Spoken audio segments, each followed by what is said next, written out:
선거법 2심에서 무죄를 받으면서 큰 산을 넘은 이재명 대표 이야기로 이어가 보겠습니다. 하지만 이재명 대표 다른 사법 리스크는 여전히 진행되고 있죠.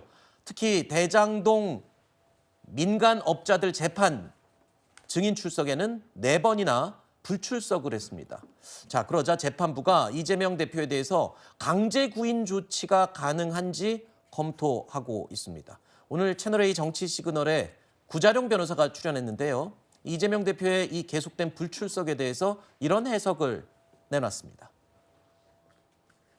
내가 기소된 사건, 내 형사 사건에 관련되어 있으므로 증언을 거부합니다. 이제 이러면 이제 각이 나오거든요. 네. 보는 사람들은 아, 여기가 아픈 구석이구나라는 거 느끼거든요. 그러니까 이재명 대표 같은 경우에는 국민들께서 보고 계실 텐데 요거는 내가 그냥 안 가는 게 낫지. 예. 아마 이런 생각을 하는 것 같아요. 어제 이제 그 판사님도 고민이 필요하다라고 네. 했거든요. 선례가 없고 이게 법적으로 명확하지가 않기 때문에 네. 참 이재명 대표는 모든 사건에 대해서 건건마다 아주 새 역사를 쓰고 계시는데 왜 이렇게 우리가 이 이런 걸 대표가 가지고 가는 네, 본인이 증인으로 나가는 건데 왜 출석하지 않느냐, 이 부분에 대해서 구자룡 변호사가 좀 아프게 꼬집었네요. 근데 뭐 사실 아픈 거는 저는 오히려 검찰이 더 아플 거라고 봅니다. 그래요? 왜냐하면 이제 최근에 2심에서도 무죄를 받기도 했고 이제 여러 사안들에 대해서 이재명 대표를 기소했으나 위증교사도 그렇고 최근 나왔던 공직선거법 2심도 그렇고 무죄를 받았거든요.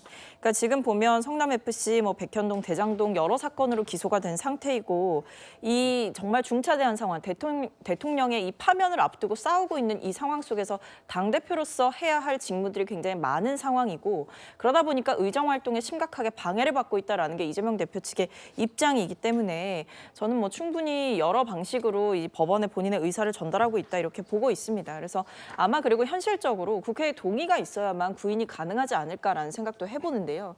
물론 저는 절차에 정정당당하게 임하고 그리고 여러 면에서 법원에 원활하게 협조를 하는 것이 맞다라고 개인적으로 생각을 합니다만 네. 지금의 정치적인 상황이 너무나 엄중하고 위중한 상태이기 때문에 지금 상황에서 이재명 대표도 두 가지 다를 한 번에 할 수는 없을 것이다 이런 생각도 듭니다. 네. 2번이나 지금 불출석해서 과태료를 받은 상태죠.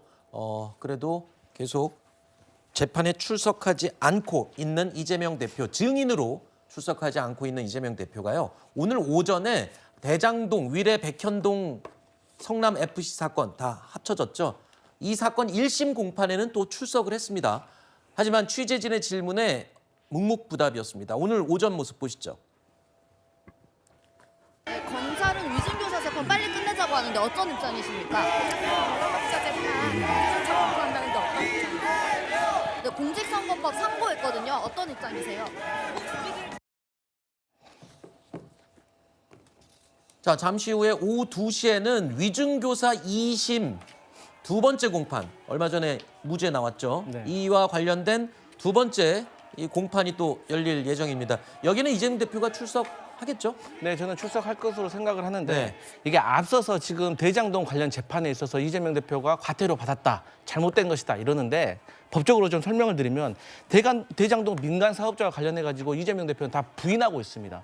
부인하고 있기 때문에 재판정에 가도 할 말이 없는 겁니다. 네. 근데 이걸 계속 나오라고 하는 것은 헌법에 보장되어 있는 진술 거부권에 반한다는 법적 해석이 있을 수가 있고 네. 이재명 대표 변호인 측은 만약에 법정에 가서 진술을 하는데 검찰의 주장과 반대되는 진술을 할 경우 또 검찰이 위증으로 이재명 대표를 기소할 수도 있다. 이런 우려가 있다는 점을 추가로 말씀드립니다. 알겠습니다.